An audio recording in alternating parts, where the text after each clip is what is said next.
Good day everyone, especially to our instructor, Mr. Anthony Gamali. Good day sir. For today's video, I would report the chapter 3 of the book, which is Photographic Films and Papers. But before anything else, allow me to introduce myself first. By the way, my name is Wendell Escolardi, a BS Criminology 2, studied at Misamis Oriental Institute of Science and Technology. Chapter 3 of the book, which is Photographic Films and Papers.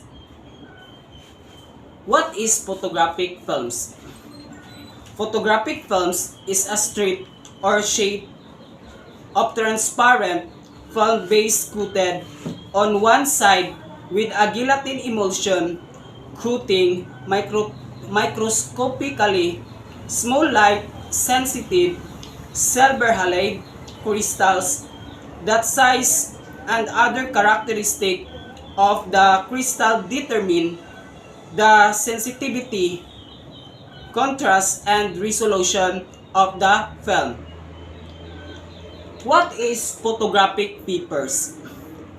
Photographic papers is a paper coated with a light-sensitive chemical formula like photographic film, used for making photographic prints.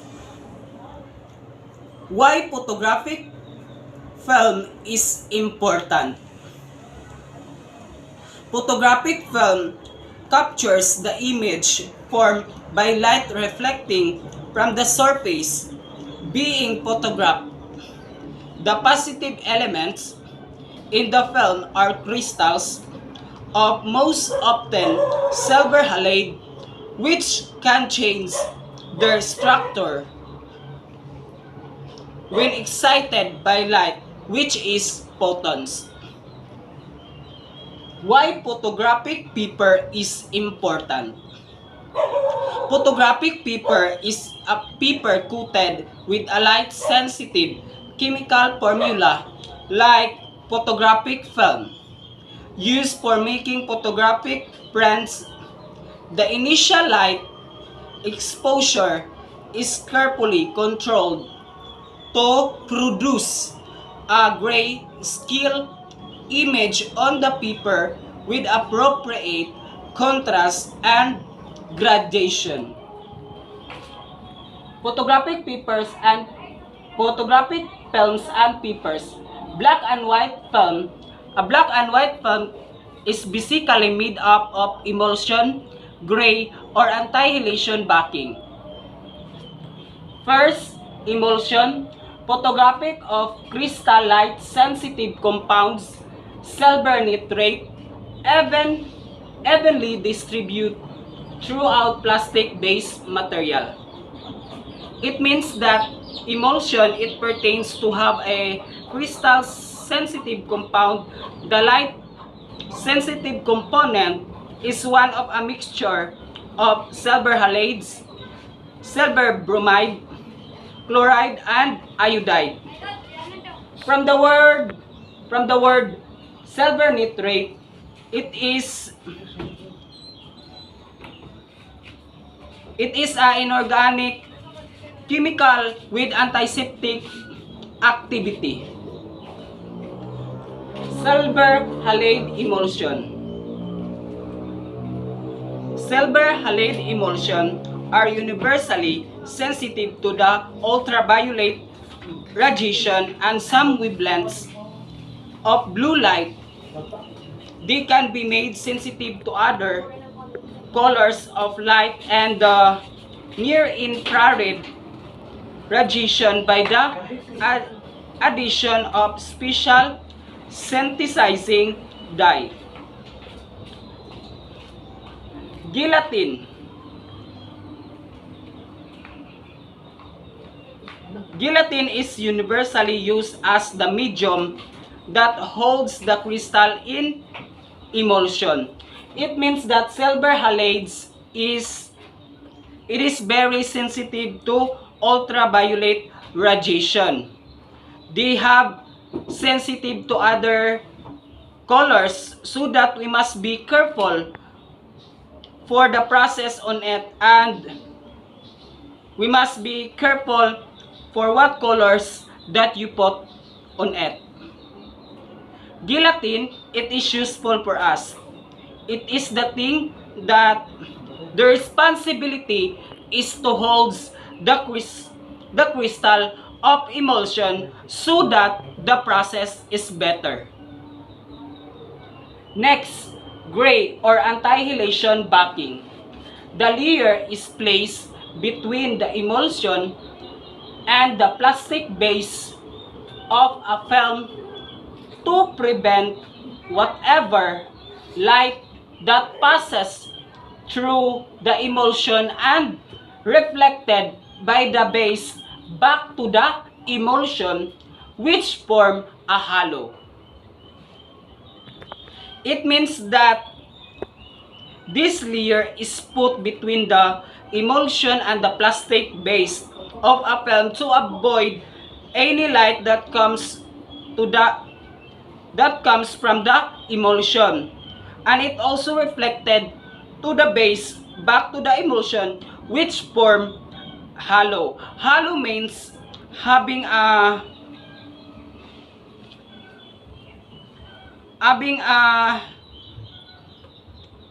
hide or empty space inside. Next is base. Generally, film bases are made of plastic material. These serve as support to the emulsion. It means that base, it is useful for us. Base is made of plastic materials. It was contribute and support to the emulsion so that they can maintain a better result for a certain thing. In my own understanding about this topic is that photographic films and papers are important in making projects like filmmaking. The two materials is essential.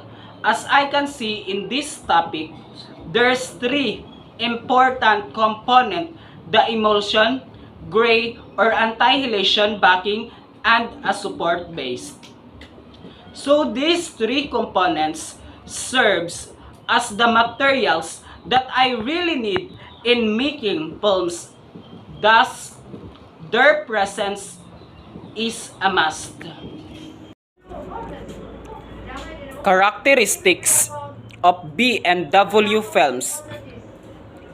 The characteristics of B and W film are speed, sensitivity to light, spectral, wavelength or color, sensitivity and granularity or graininess.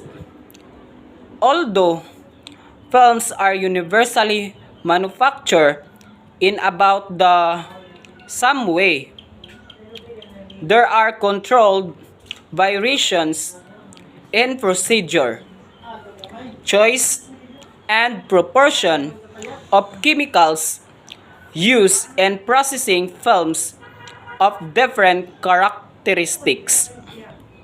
Number 1. Emulsion speed. What is emulsion speed?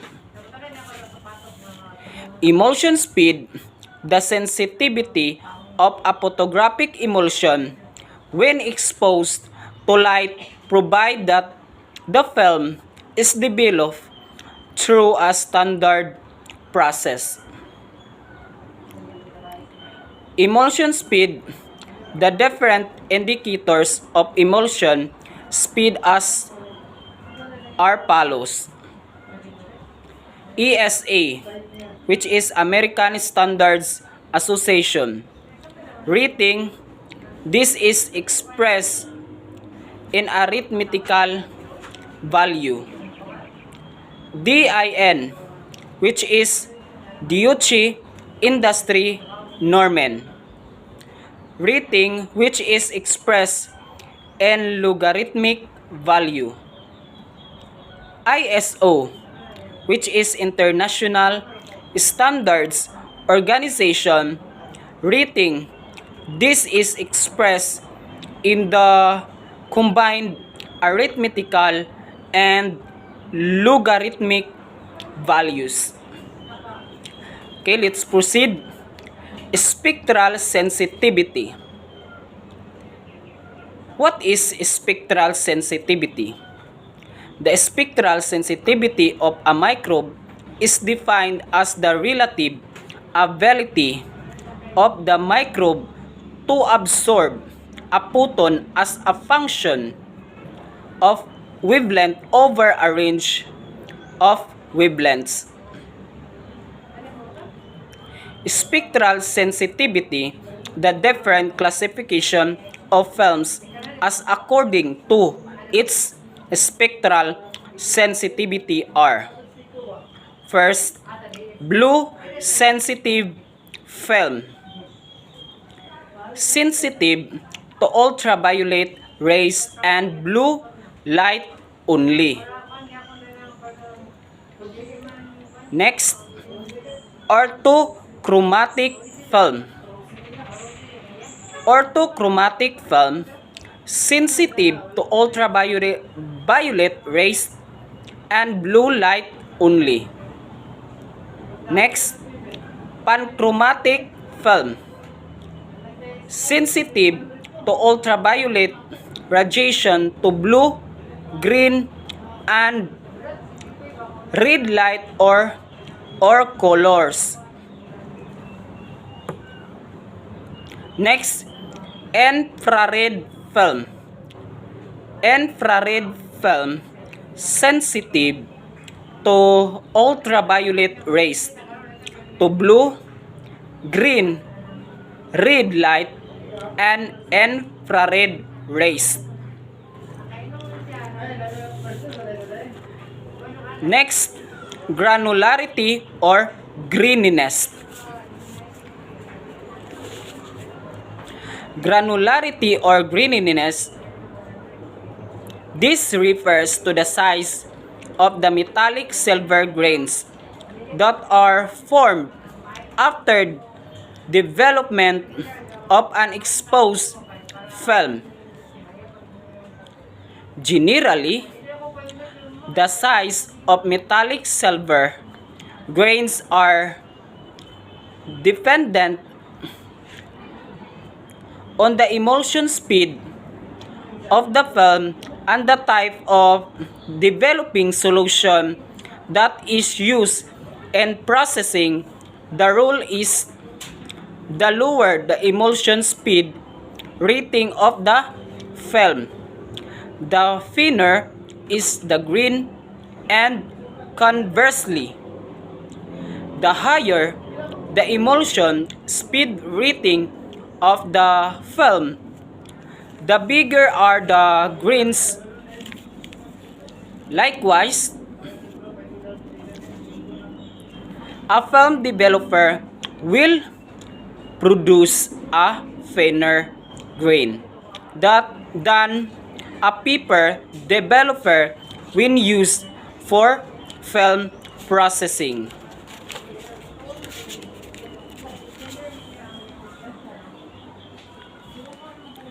Let's proceed to the next, which is color films.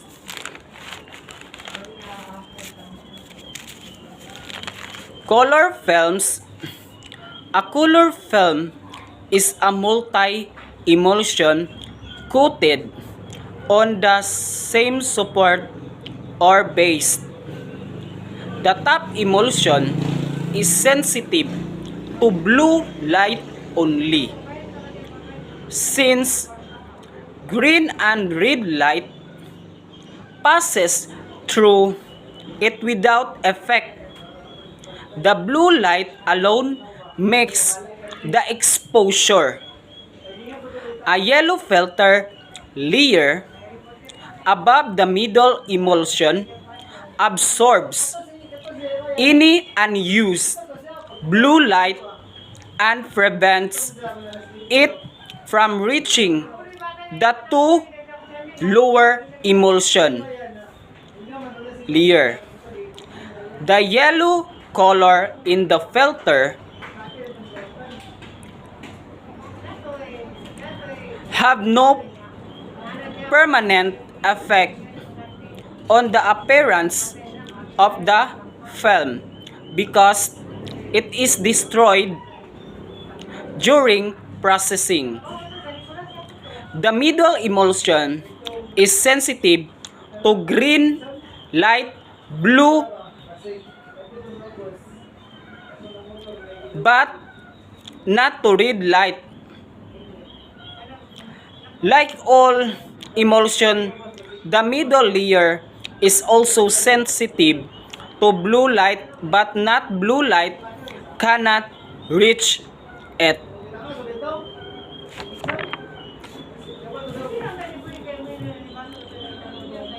The exposure in this layer is thereof made by green light alone. The bottom layer is sensitive to red light, but its sensitive to green light is so low as to be negligible. Hence, the exposure in this layer is made by red light alone. These three emulsion layers are coated on a film base which has an anti-halation backing.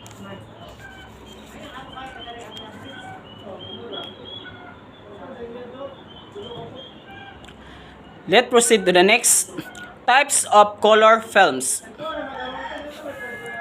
First, negative or non-reversal film.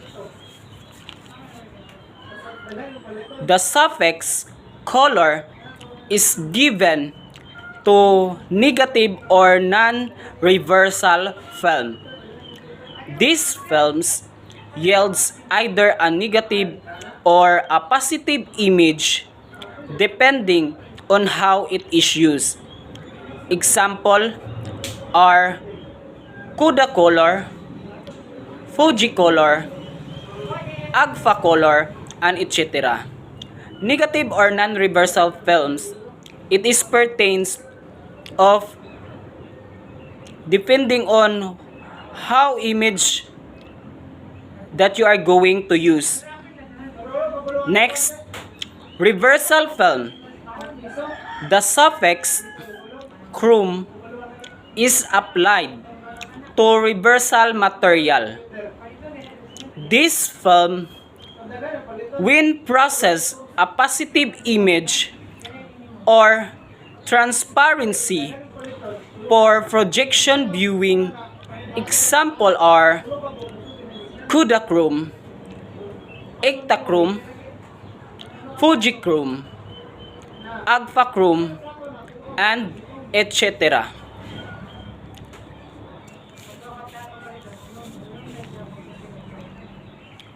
Like the B and W films, color films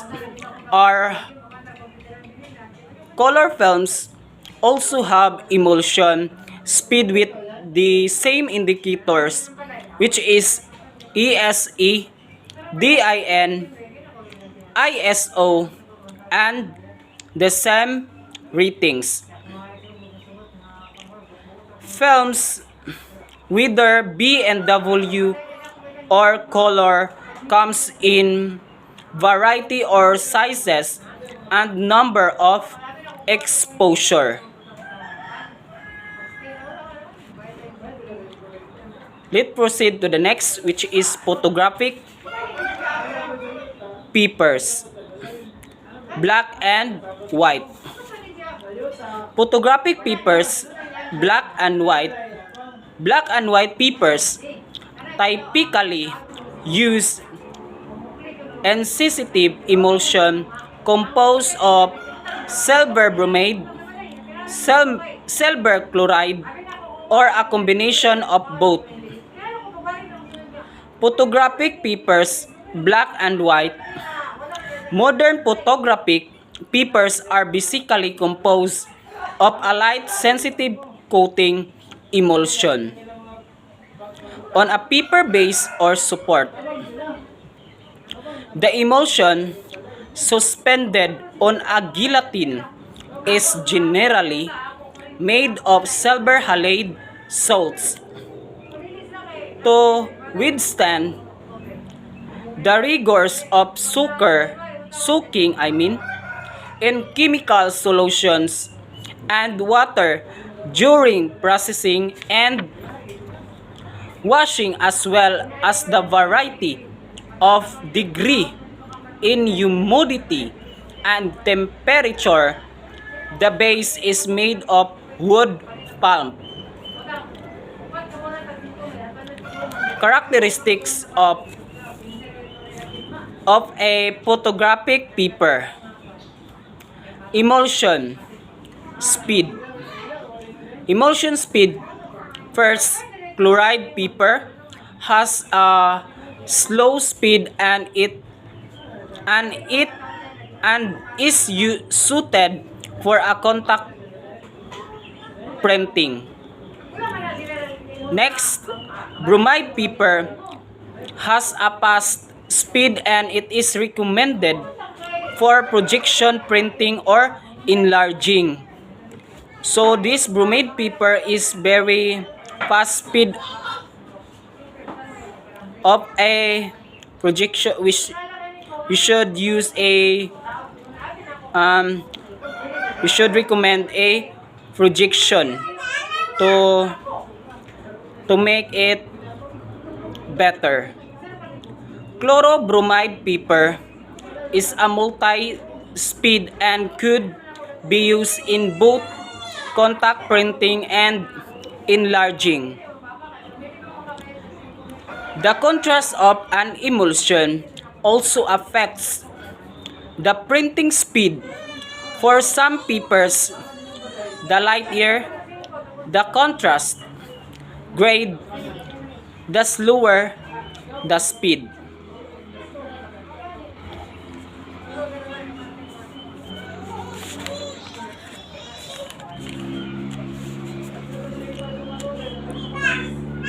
Exposure and development latitude. What is exposure latitude? But before anything else, let's discuss what is exposure and development latitude. Latitude is the degree or amount of which can deviate from the ideal exposure or development without appreciable loss of print quality. Number 1. Exposure latitude. What is exposure latitude? Exposure latitude, it is the extent to which a light sensitive material can be overexposed or underexposed and still achieve an acceptable results. Exposure latitude. Generally, photographic papers do not have a wide exposure latitude, so exposure must be critical at all times, because it is important that being critical at all times so that we can achieve the better result for a certain thing. Development latitude. Papers that do not change appreciable in contrast and image tone with reasonable variations, and development has a good latitude. However, for best quality, the developing time should be as near as those prescribed by the manufacturer.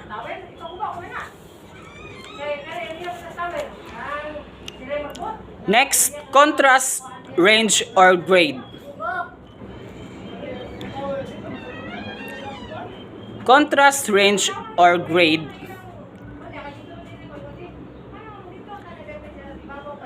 For me, it is very important because through this one, it fully helps to adjust what light that you are going to make. The two of it is essential because it is useful for us. Contrast range or grade. In black and white printing, it is often necessary to adjust the paper contrast so they can yield a natural scene. Result from negatives with density range that are either too high or too low. Some papers are available in several contrast range or grade, while others have built-in contrast control affected by the use of a filter on the enlarging lens or on the enlarger light source.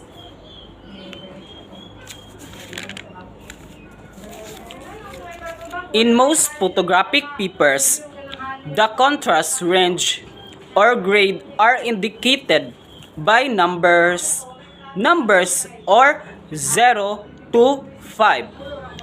First, numbers 0 and 1 are used on overexposed or low contrast negative. Next, numbers 2 are used on normal exposed or normal contrast negatives. Next, numbers 3 to 5 used in underexposed or high contrast negatives. Okay, let's proceed. Physical characteristics.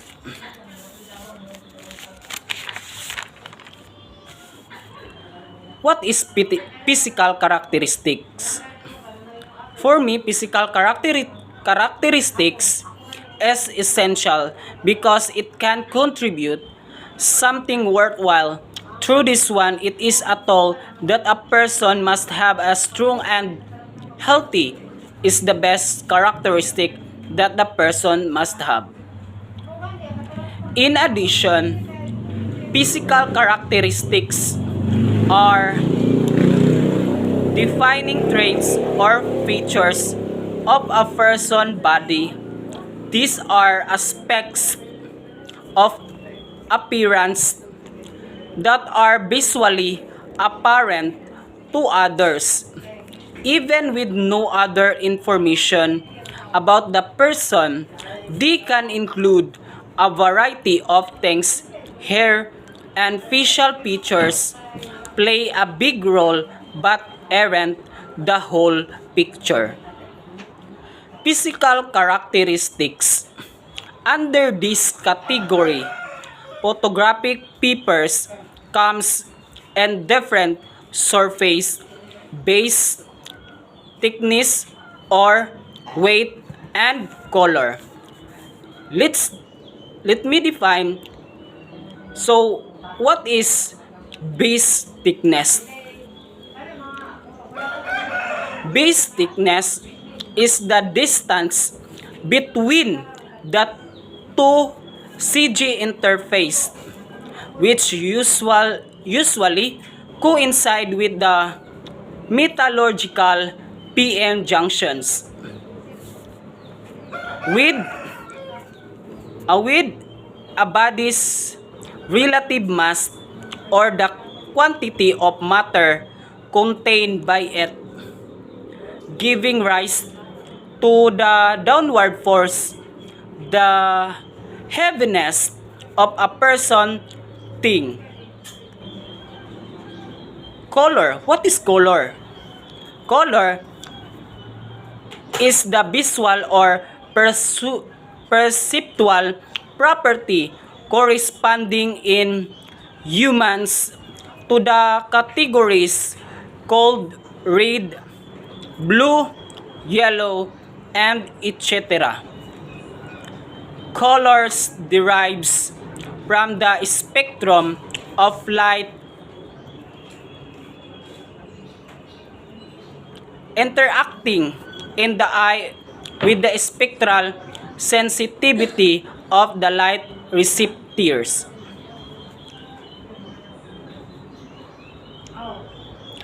Number 1. Surface of photographic papers vary in surface texture or degree gloss or shine. They are the glossy and smooth, semi-matte or silk, and the matte or the rough surface. Next, base weight or thickness. Under this category, we have the lightweight, single width, medium width, and the double width. Next, color may be cold or white, a very slight blue cast, and the warm or cream where the white has a slight yellow-brown line. Next, photographic papers for color printing.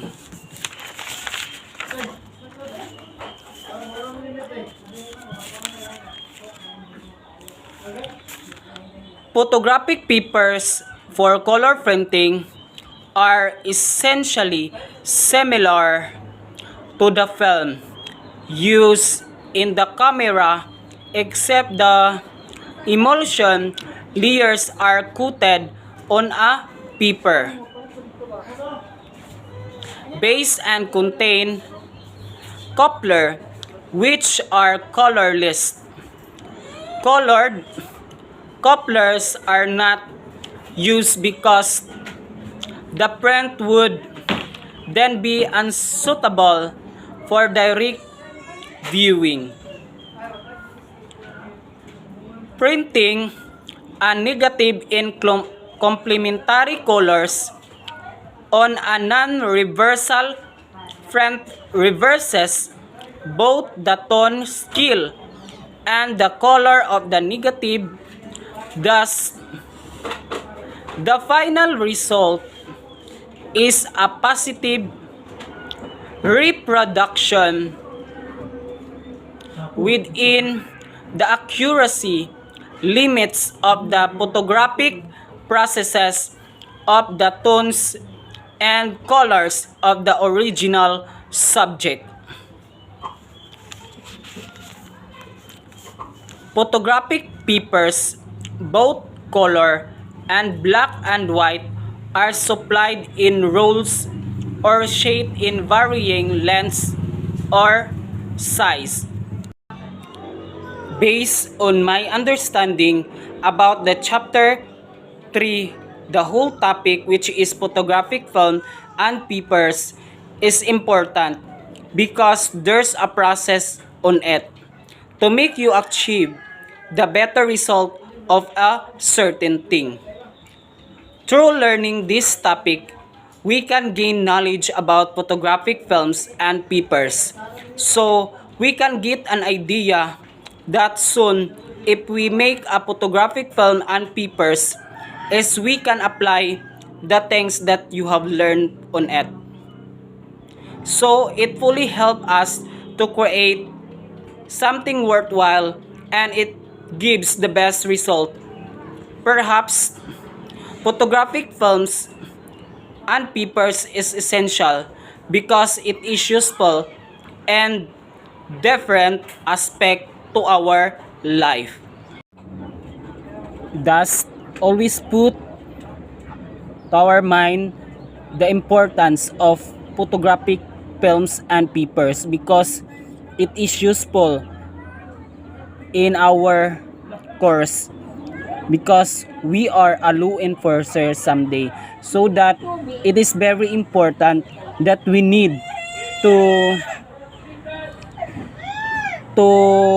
learn about photographic films and papers because it gives us the process on what you are going to do to be successful for making a certain thing.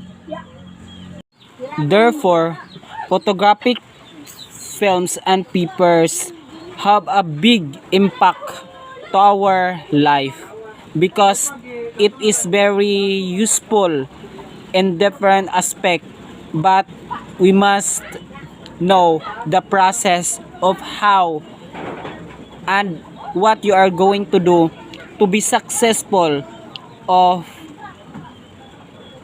what you made for your photographic films and papers. So always put to our mind the process of it.